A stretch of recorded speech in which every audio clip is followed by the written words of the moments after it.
Hey guys, Nathan with Duck River Honey, and I'm trying to solve the mystery of the disappearing swarm.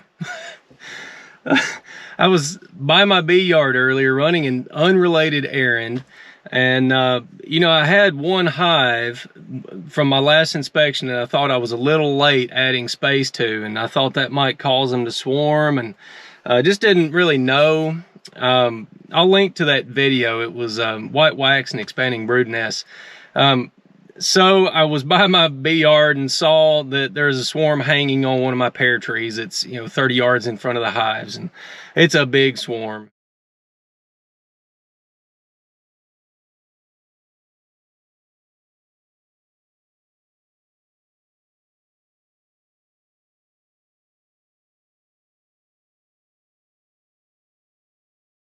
And I could tell that they were dancing on the swarm already, going pretty hard at that. So they had, they were looking at a location. I don't know which location.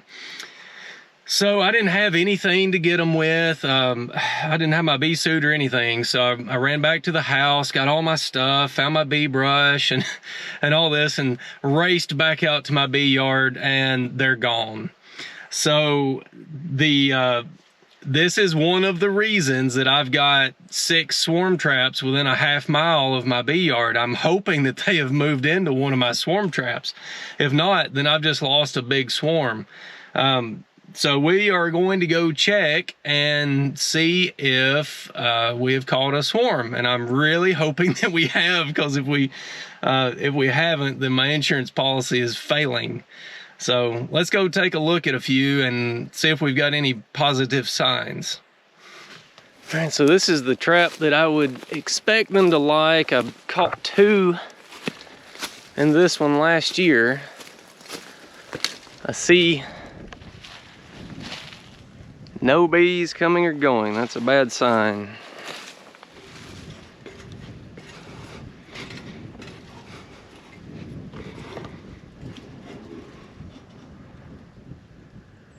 And nothing on this one. Okay. Now we're driving up to the apiary. The swarm was on that first pear tree right there. There's still a few bees buzzing around it. They may just be curious. Tremendous amount of activity here by the hives today.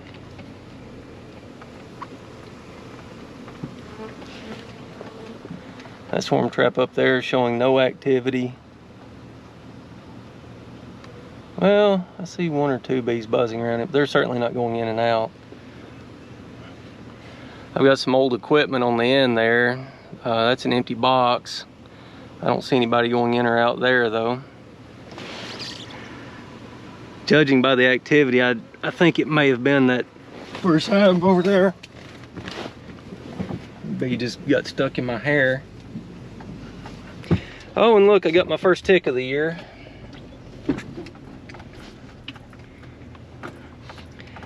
That is not something that I like to see. That's a deer tick, kind that transmit Lyme disease.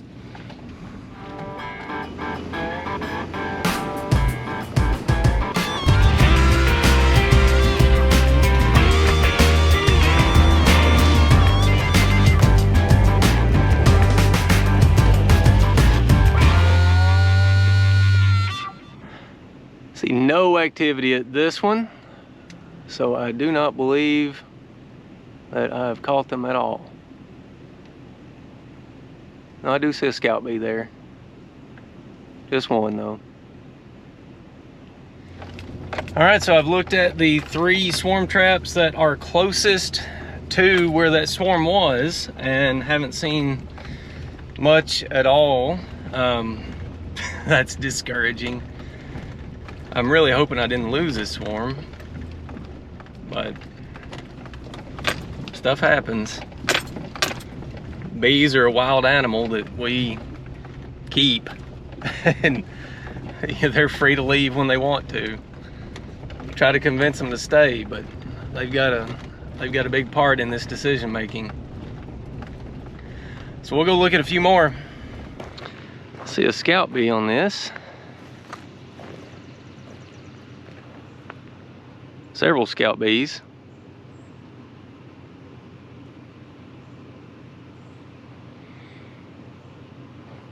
I don't see enough bees here to indicate someone has moved in though.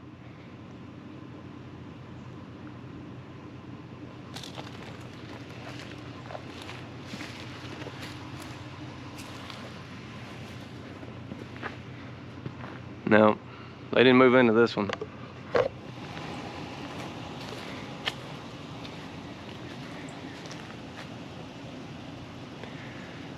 No signs of life here.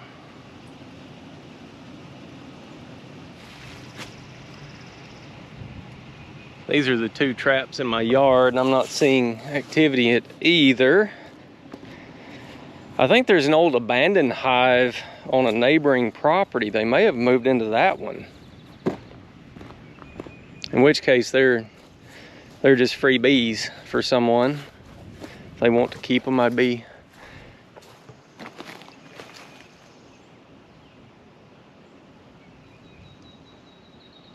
No activity there.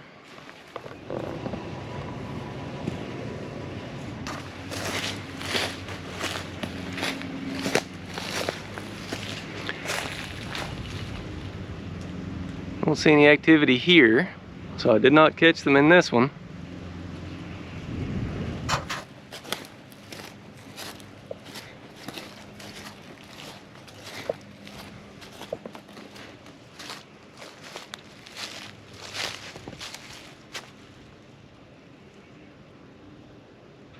No signs of life on this one. So I'm on my way to check the last set of 2 traps that I have got really within flying distance of my home apiary. I've got 6 total right now. I think I may need to get some more out. I've been meaning to put up some hive stands, and I've just been super busy with work and beekeeping and kids and everything. Stomach virus has gone through the whole family, so that really slowed things down for a week. I've got pretty low hopes down here, so there was a lot of activity though at one of the hives. The hive that I think would have been the most likely to swarm was my weakest hive last year, and I didn't add space on top of it and break the honey dome on it as quickly as I did the others. And I think it would be the most likely candidate to swarm. And boy, they had a lot of activity, just really crowded entrance. So if I've not caught this swarm, there's really 2 options. Either the queen got lost or something happened and they went back to the mother hive, or they've moved into a tree cavity or an abandoned empty hive somewhere. I know of 2 or 3 people in the area that have old hives that probably don't have bees in them, and those would be pretty attractive for a swarm of that size. It was a big swarm. They would need a lot of space. Probably a double medium, maybe even a triple medium would be attractive to them. So we'll take a look at these last 2 and probably head back to the apiary and see if we can figure anything out. I'm not heartbroken over this. You know, like I said, my beekeeping management plan is sort of a lazy beekeeper's plan. I was going to try to get that swarm into a box. They left before I could get back with my supplies. I was only gone like 15 minutes, but I was only gone about 15 minutes, but they skedaddled quicker than I got to them. So I'm not gonna be too concerned about it. If that swarm filled up someone's abandoned hive and they're interested in getting into beekeeping, I'd be more than willing to help them keep that hive alive and take good care of it. You know, I'm very interested in helping people get into beekeeping. I think we need more bees, more beekeepers. So that's kind of what I'm about. Let's check these next 2.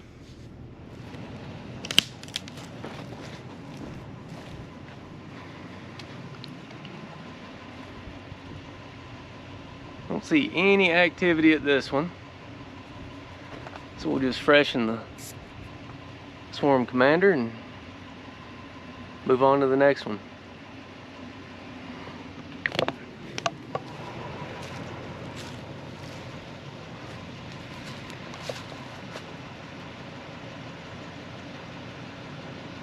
I don't see any activity on this one.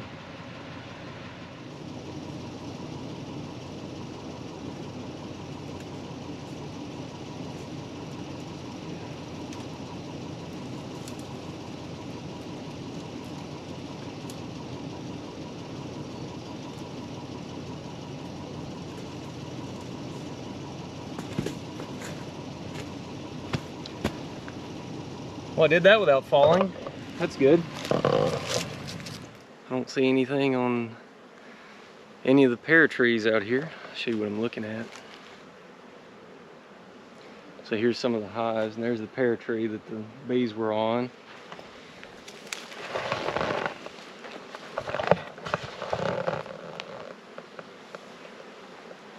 Bees are extremely busy.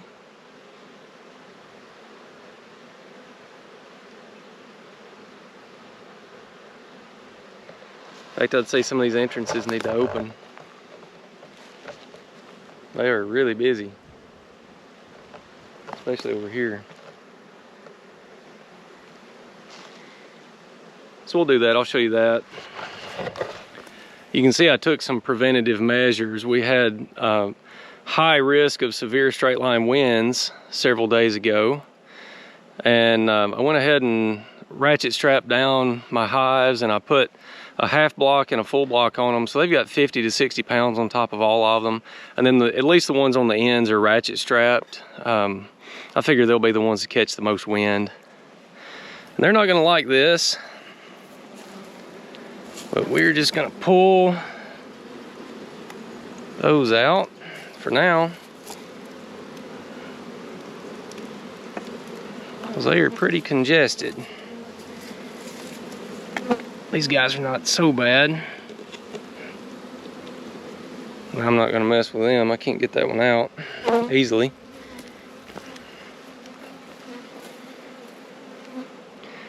That one doesn't look too bad. This one over here is pretty bad. I think this may be the hive that swarmed.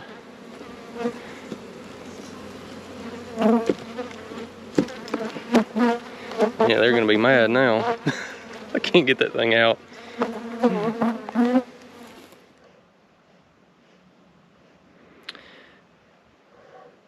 Welcome to Tennessee.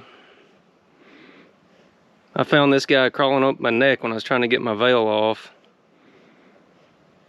We have two seasons, tick season and not tick season. And for the most part, I prefer not tick season. Except for the fact that the bees aren't out in not tick season. So they kind of go hand in hand. Hate ticks. Absolutely hate them.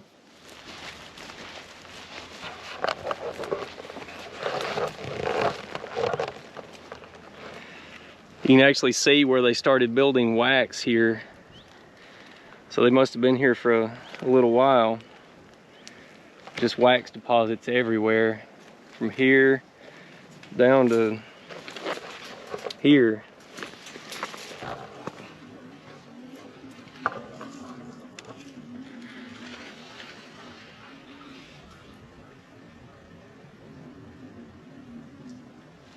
So, a little disappointing that I lost a swarm that size. One of my hives is a lot weaker than it was this morning. Just how it is. You know, it's hard to catch them all. So, if I learn anything more, I'll let you know.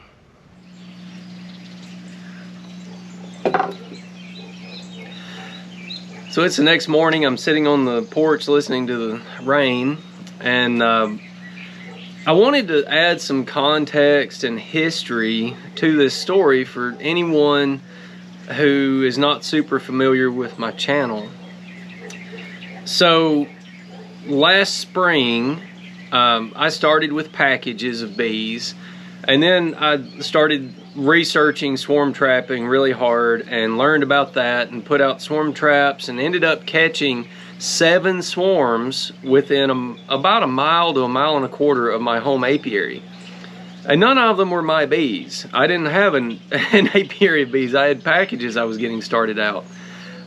So the feral population, or maybe a couple of lightly managed hives, gave me 7 hives last year.